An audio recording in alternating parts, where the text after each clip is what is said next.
او هغه کسان چې مړه شي ستاسو نه بله مسله بیانوي. یو خاوند مړ شو نو د ښځې د عدت مسله بیانېږي چې دا به 4 میاشتې 11 ورځې عدت تېروي. صرف دا د زنانو دپاره دی چې کله خاوند مړ شي بس، د پلار په باره کې هم نه دی، د مور په باره کې هم نه دی، خو دا زنانه به عدت تېروي 4 میاشتې 10 ورځې چې کله خاوند مړ شي. نو فایده دلته دا راووته د خاوند حق څومره لوی حق دی. سوال دلته راغی چې ولې 4 میاشتې 11 ورځې تېروي، حکمت څه دی؟ نو یو پکې دا دی معمولي څوک خو نه دی تللی.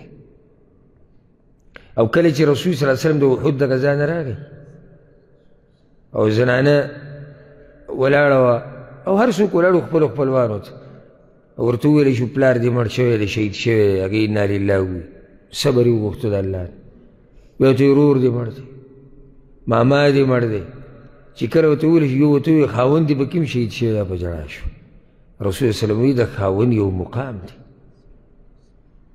نو خاوند معمولي څوک نه دی، د ده لوی حق دی. نو چې دومره غټ ثابت سړی د دنیا نه لاړ نو دې باندې عدت کېښودی شو. بله دا 4 میاشتې 10 ورځو کې مکمل به پته ولګي چې په خېټه بچی شتي او که نه. حدیث کې راځي که نه چې 4 میاشتې بعد ده ته ساه پکې واچولی شي ماشوم ته خېټه کې. 10 ورځې ولې زیاتې کړي؟ که چېرته میاشت نیمه پکې کمه شي، ټولې میاشتې خو پوره نه وي که نه. نو 4 میاشتې او 10 ورځې عدت به دا تېروي. نو د ماشوم به هم پته ولګي، داسې نه په خېټه ماشوم او بل چا ته واده شي که عدت نه وی او بل چا ته واده شوی وی نو د هغه سړي بچی به او بل چا ته به نسبت کېدی. الله رب العالمین د هر څه زموږ حفاظت کړی، څومره مهربانه رب دی. دا خو موږ بې وفا یو. والذین یتوفون منکم، او هغه کسان چې مړه شي ستاسو نه، چې مړه شي دا به موږ ټولو باندې راشي. او دا یاده کوي څومره زنانو زموږ په مخ کې د خاوند د مرګ عدت تېر کړی دی، دا به زموږ د زنانو هم ګورې دا عدت تېروي. دا بعض خبرې محسوسول پکار دي، داسې هم یو وخت راځي چې هغوی به هم بیا د علماو نه او د خلکو نه تپوس کوي چې موږ پکې دا کولی شو که نه، عدت کې او دا کولی شو که نه، موږ به د خاورو لاندې پراته یو. یتوفون منکم، تاسو کې مړه شي، خبره موږ ته ده که نه، بل چا ته خو یې نه ده کړې، دې مسلمانانو ته ده. نو دا ورځ په موږ ټولو را روانه ده. دا دلته دا ناست هم موږ دقې دپاره کوو چې دغه ورځ الله موږ ته اسانه کړي. چې کوم کسان په تاسو کې مړه شي ویذرون ازواجا، او پرېږدي ښځې دنیا کې دې پاتې شو، دغه د دنیا حقیقت دی، هر څه پاتې شو. یتربصن بانفسهن، نو هغوی به انتظار کوي په ځانونو خپلو 4 اشهر وعشرا، 4 میاشتې او 10 شپې.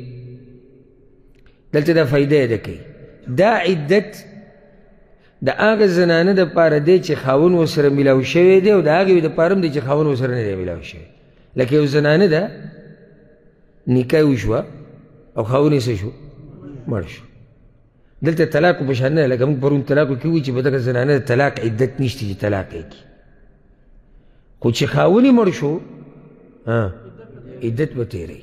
بیا به دا نه وي چې یاره خاوند سره خو میلاو شوي نه، هغو صرف نکاح صرف عقد. بله دا یاده کړي چې د کمې زنانه په خېټه ماشومي نو د هغې عدت وضع حمل دی، د ماشوم پیدایش، هغه 4 میاشتې 11 ورځې نه دي. اگر که دا ماشوم 2-3 ورځې بعد پیدا شي نو د دې عدت څه شو؟ ختم شو. ځکه چې هلته موږ حکمت ذکر کړو عدت کې چې پته ولګي چې په خېټه ماشوم شتي که نه، نو دلته خو ماشوم پیدا شو، بس خبره ختمه شو، ورسېدې په دې. طلاق کې هم ګورئ د حاملې زنانه عدت دقه دی. طلاق کې هم د حاملې زنانه عدت هغه څه دی؟ د ماشوم پیدایش. ښه دا عدت چې تېروي 4 میاشتې 10 ورځې، په دې کې به دا ډول او سینګار نه کوي. دغه شان بې ضرورته د کور نه د خاوند د کور نشي وته عدت به هلته تېره الا دا که عذر راشي دا مسلې موږ نورو ځایونو کې بیان کړي دي دلته موږ تفصیل نشو کولی او ضرورت مطابق د کور نه وتی هم چې لکه هسپتال ته ځي نور څوک ورسره نشته ځان له سودا ضروري راوړي دا ضرورت دی او دا بعض خبرې د بې دلیله دي چې سپینې کپړې به اغوندي بعض وایي تور رنګ والا به اغوندي او د کوټې چت ته نشي ختې او سپومۍ ته نشي کتې او بالکل په خپلوانو کې چې کوم سړي دي هغوی سره دوا سلام نشي کولی دا بې دلیله خبرې دي ډول او سینګار به نه کوي که هغه د جامو ډول سینګار دی که د میکپو دی که د نکریزو دی او که د خوشبویانو دی کور نه به نه وځي الا چې ضرورت راشي هر چې خپلوانو سره دوا سلام دي د ضرورت مطابق دوا سلام ضروري خبره څنګه یې ښې دا اجازت د دې شتي دې کې څه حرج نشته فإذا بلغنا أجلهن بس کله چې دوی ورسیږي خپلې نیټې ته کومه نیټه عدت پوره شي فلا جناح علیکم نو نشتی ګناه په تاسو فيما فعلن في أنفسهن بالمعروف باغ کار چې دوی وکړي په خپلو ځانونو باندې په ښه طریقې سره عدت پوره شو نو که بیا ډول او سینګار کوي که د کور نه وځي څه کار دپاره څه ضرورت دپاره هېڅ خبره نه ده الله بیا مشران په دې نه رانیسي بس د عدت پوره شو که ها خو په ښه طریقې سره داسې نه چې ناروا کار ورته هم اجازت دی والله بما تعملون خبیر او الله په هغه عملونو چې تاسو یې کوئ پوهه دی اوس بله مسله راغله یو زنانه ده د عدت په دوران کې 4 میاشتې 10 ورځې تېروي او د یو کس زړه کېږي چې زه دې سره واده وکړم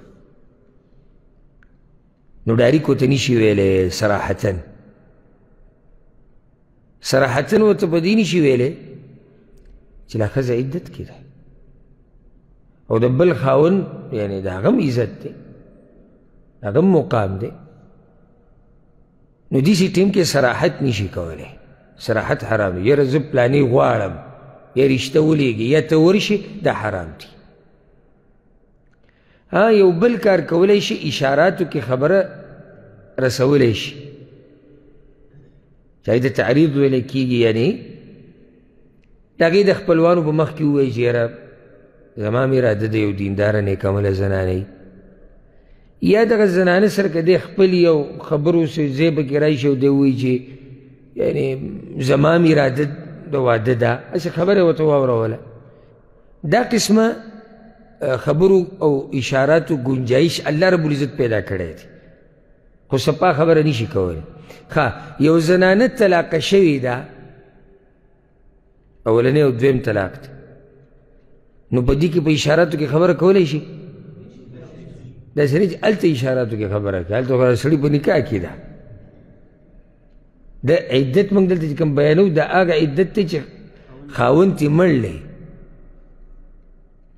نو په دې کې صراحت سره خبره نشي کولی صراحت سره اشاراتو کې کولی شي هسې ورته خبره مخې ته کولی شي په دې ګنجایش دی ولا جناح عليكم او نشتی گناه پتاسو فيما عرضتم به پاگا ٹکو کی چی اشارو کی تاسو پاگی سرا من خطبت النساء دا گختنی دا زنانونا او اکننتم فی انفسکم یا تاسو پتوی بخپلو زرونو کی بدیم اللہ رانی ونک یعنی سڑی پزر کی دا چی دی خیز سر بزر نکاح کو په دې د الله نه رانیسي مهربان رب دی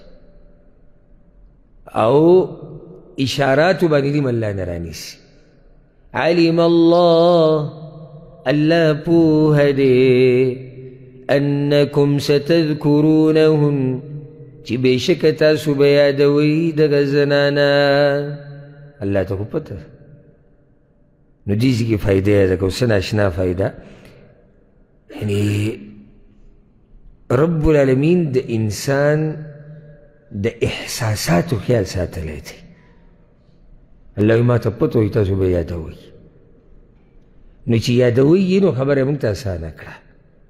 اسانه یې داسې کړه چې په دې زړه کې که اوړي راوړي په دې هم نه رانیسي، او که اشاراتو کې خبره ورولېږي نو په دې هم نه رانیسي. څومره یې زموږ د مشاعرو د احساساتو خیال ساتلی. که چېرته داسې ویلی چې زړه کې خبر راشي هم ګناهګار یې، یا اشارات هم منع دي، نو بیا به ګرانه شي. نو الله وایي چې ما خو در سره اسانتیا وکړه، ولکن لا تواعدوهن سرا، او مگر لوزونه مه کوئ د هغوی سره په پټه. دا مه کوئ، دا سپک کار دی، حرام دی. یاره په پټه لوزونه یو دا دي چې زه به سره واده کوم، ته زما یې. او بعض علما وایي چې په پټه لوزونو کې اشاره فحاشۍ ته ده.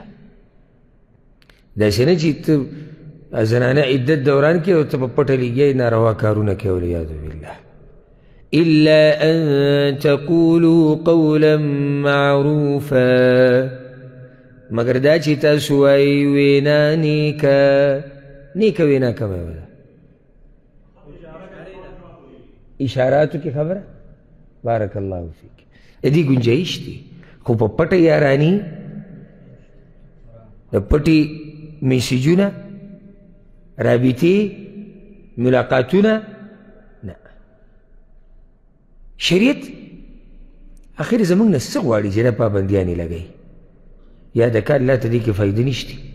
الله رب العزت زما او ستا د کور عزت غواړي. الله رب العزت پاکه معاشره غواړي. دا بس داسې ځان سور شین کي، یاره نو د ښځې مخ پټول او دا سختیانې تاسو جوړې کړي دي، او هغه کور ته راتلی شي او دی نشي راتلی، او لاس میلاوالی شي او نشي میلاوالی. لږ روشن خیاله شئ، زړه مه تنګوه. الله ته دې کې فایده نشته. الله غواړي چې زما او ستا ښځه د حیا او د عزت ژوند تېر کړي. الله غواړي چې زما او ستا خور په کور کې عزتمنه ناسته وي. الله غواړي چې ما او تا سپک کارونه نه کوو. الله غواړي چې زما او ستا معاشره د زنا نه پاک وي. الله غواړي چې زما او ستا معاشره، قوم، کیله، ملک د یارانو، د فحاشۍ، د دې قصو نه پاک وي. تاسو یې نه غواړئ؟ غواړو که نه؟ خو هغه سړی غواړي چې هغه په خپله پاک او روغ وي. پلیت پاکوالی نه غواړي. پلیت څه غواړي؟ پلیتي غواړي چې هغه ته لار کولاو شي، چې هغه خپل کار وکړي. چې کله دې یو کس ولیدو چې د دې قصو زور یې لګولی و، پوه شه دې ځان ته لار کولا وهل غواړي. پاک سړی ولې دا کار کوي؟ هغه پاکي غواړي. نو ځکه الله دلته وایي چې دا پټ یارانې نه. ولا تعزموا عقدة النکاح، او تاسو مه کلکوئ غوټه د نکاح. نکاح به نه تړئ. ګوره د نکاح دپاره الله غوټه یاده کړه. دا مضبوط تړون دی، مضبوطه غوټه ده. دا په معمولو خبرو باندې نشي سپړدلی ته. حتی یبلغ الکتاب اجله، تر دې چې ورسي عدت مقررې نیټې ته، بې نکاح تړلی شي. بیا که د نکاح غوټه مضبوطولی شي. رب العالمین د دې خوږ کتاب نظر او قربان ورب الکعبه په یو ټکي کې خوند پروت دی، په یو ټکي کې. اوس ګوره منځ کې بیا وایي، او دې ته د زړه غوږونه کولاو کوي. ها واعلموا، او پوه شئ، ان الله یعلم ما فی انفسکم، چې یقینا الله پوه دی په هغه څه چې په زړونو ستاسو کې دي. فاحذروه، نو ویریږئ د هغه نه. واعلموا، او پوه شئ، ان الله غفور حلیم، چې یقینا الله بخونکی صبرناک دی.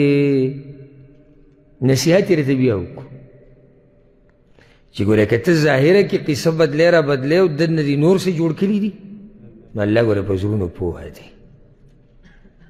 نو هسې دا خبره مه یادوه، وایي فاحذرو، ویرېږه دي. نو بیا یې درته ووایي الله بخونکی مهربانه دی. بخونکی د معنی ده که څه کوتهي د نه شوي وي، واپس شي الله ته. انسان دی کوتهي که چېرته وشي. بل وایي صابر دی، نو خو واضحه ده، خو د نور په شان واضحه ده. زموږ دې نافرمانیانو ته وګوره او د الله دې صبر ته وګوره. دې کې خو تفصیل ته سره ضرورت نشته.